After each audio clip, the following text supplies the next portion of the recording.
আমি নিজে ব্যবসা শুরু করবো ইনশাল্লাহ, ঘোষণা দিয়ে একদম সাইনবোর্ড লাগায় শুরু করবো চিন্তা করছি। না হলে একটা দোকান অন্তত দেবো, দিয়ে বলবো যে দোকানে মাসালা জিজ্ঞেস করা নিষেধ, কাগজ লাগাই দিব, মাসালা জিজ্ঞেস করবেন অফিসে গিয়া, এখানে শুধু কেনা বেচার আলাপ করবেন।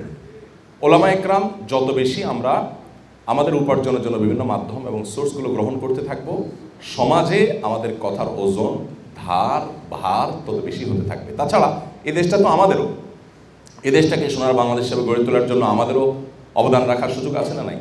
ওলামা একরামের যে সুযোগ আছে অন্য অনেকের সে সুযোগ নাই, আমরা জানি না।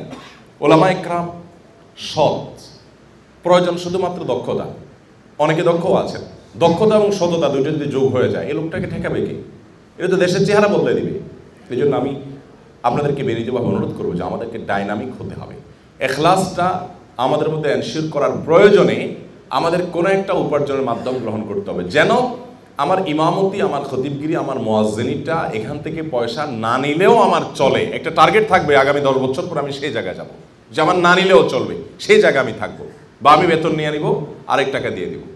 আমি এক মসজিদে খুতবা তর্জমা করতাম সৌদিতে থাকাকালীন সময়। শেখ সাদ আল মুহান্না, উনি দাম্মাম কোর্টের চিফ ছিলেন, চিফ জাস্টিস ইসুল কোজা ছিলেন। তো শেখ সাদ আল মুহান্না উনি অনেক মোটা অঙ্কের একটা স্যালারি পেতেন একটা চ্যারিটি অর্গানাইজেশন থেকে, মানারাতুল আতা ওইটার নাম। অনেক মোটা অঙ্কের স্যালারি, আমি তখন শুনছিলাম বোধহয় 40,000 রিয়াল বা এরকম, 40,000 রিয়াল তখনকার কথা। আর সেখানে কোর্টের জাজ তো সব ওলামা একরাম, কোর্টে তো বিরাট হ্যান্ডসাম স্যালারি দেওয়া হয়, মানে ঘুষ তো পরের কথা, টাকার কোনো প্রয়োজনই হবে না, এই পরিমাণ টাকা দেওয়া হয়। যাই হোক, তো এরপরে উনি ওই স্যালারি পান। আবার আমার অবাক হলো যে আবার ওনার ব্যবসা আছে, আমি জানি রিয়াদে অনেক বড় ব্যবসা প্রতিষ্ঠান আছে, শিল্পপতি দেখেন, ওলামাদের শান দেখেন, এত কিছু। তারপর আবার উনি 40-50,000 রিয়াল বেতন পান, কি করেন? আমি একটু কৌতূহলী হয়ে ওনার আশপাশের লোকদের জিজ্ঞেস করলাম, বলেন যে যেই টাকাটা মানারাতুল আতা থেকে পান হুবহু না জানি কোত্থেকে যা, মানারাতুল আতা না, দুঃখিত, উনি একটা আওকাফার রাজিহি, ওইটারও উনি প্রেসিডেন্ট ছিলেন। ওখান থেকে যে বেতনটা পান উনি মানারাতুল আতা নামে আরেকটা চ্যারিটি অর্গানাইজেশনের প্রেসিডেন্ট, এক জায়গার থেকে পান আরেক জায়গায় দিয়ে দেন। উনি এটা ধরেন না, জাস্ট ওখান থেকে আসে এখানে চলে যায়, কিন্তু নিয়মিত এটা। দেখেন ওজন কত, যে মাসে বাংলাদেশি টাকা এখন কত হবে সেটা 30 লাখ টাকা, মাসে 30 লাখ, 50,000 রিয়াল কত হবে? 15 লাখ টাকা।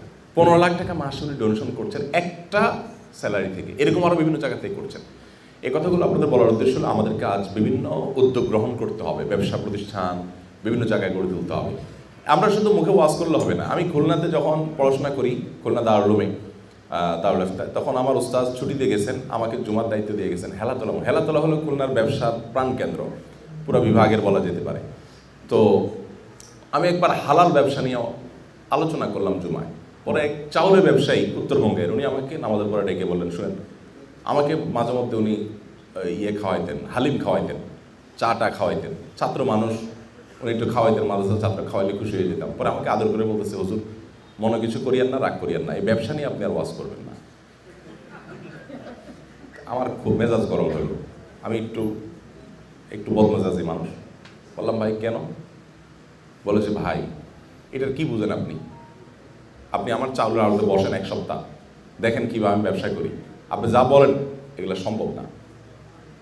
আপনি এখানে বসে চালায় দেখেন তো, ওয়াজ তো আমার দিলে আমি আপনার চাল বেশি করতে পারবো হয়তো।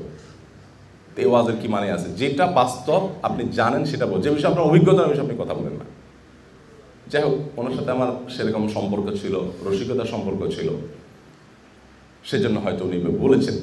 কিন্তু বাস্তবতা হলো আমরা সারা জীবন শুধু ওয়াজ করব, আমরা দেখাবো না মানুষকে, দৃষ্টান্ত হব না আমরা? আমাদের দৃষ্টান্ত হওয়ার দরকার নাই? আপনি পৃথিবীর বিভিন্ন দেশে চলে যান, বিভিন্ন দেশে ওলামা একরামের দেখেন, সমাজের সব ক্ষেত্রে তাদের অবদান আছে, আমাদের কেন নাই? আমি বলছি না যে সবাইকে সব কাজ করতে হবে, না, মোটেই না। মুতাখাসসিস ওলামা একরাম তো আছেন, থাকবেন, দরকারও আছে, আরও দরকার আছে। কিন্তু আমি বলছি যে আমাদের প্রত্যেকের, বিশেষ করে ইমাম সাহেবদের, মুয়াজ্জিন সাহেবদের উপার্জনের একটা মাধ্যম থাকা উচিত। দৃষ্টিভঙ্গিটা আমাদের পাল্টাতে হবে। তাহলে কি হবে? আমাদের নিজেদের এখলাসটাকে এনশিওর করতে পারবো আমরা, এবং আমাদের কথার ধার এবং ভারও বাড়বে। মসজিদ কমিটি বুঝবে যে হুজুরের পেটে ক্ষুধা নাই, হুজুরের পেটে অত ক্ষুধা নাই যে হুজুর পেটের দিকে তাকায় কথা বলবে। আল্লাহ